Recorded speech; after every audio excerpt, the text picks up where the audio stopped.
In this video, I'll guide you through how to delete a user in Salesforce, or rather, how you can effectively manage user accounts, given that deleting a user isn't possible in Salesforce. Now, you might be wondering why Salesforce doesn't allow permanent deletion of users.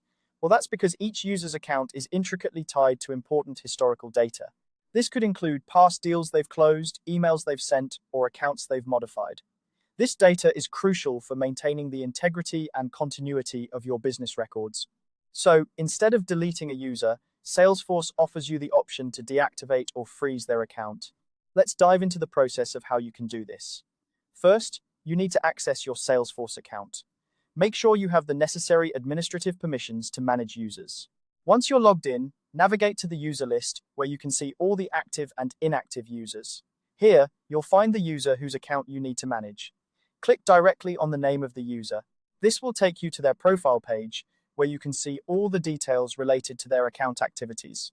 On the user's profile page, you will notice several options, but the one we're interested in today is the freeze button.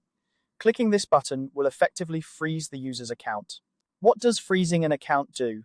It prevents the user from logging into Salesforce and accessing any company data while keeping all their historical records intact. This is particularly useful for maintaining security and compliance within your organization. Freezing an account is a reversible action. If at any point you need to restore access to the user, you can easily unfreeze the account. Now, you might ask, when should you choose to freeze an account instead of deactivating it? Freezing is ideal for temporary situations, such as when an employee is on extended leave or if you're conducting an internal investigation. Deactivation, on the other hand, is better suited for permanent terminations or when an employee has left the company for good. Both options ensure that the user's historical data remains untouched and intact.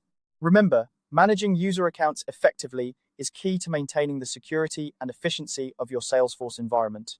Always ensure that only the necessary personnel have access to sensitive data and regularly audit user permissions and access levels. By doing this, you'll help protect your business data and ensure compliance with any relevant regulations. So, there you have it. This simple guide has shown you how to manage users in Salesforce when the option to delete is not available. Freezing or deactivating users is a straightforward process that allows you to maintain data integrity while managing access. Thank you for watching, and I hope this guide has been helpful. Don't forget to like and subscribe for more tutorials like this one.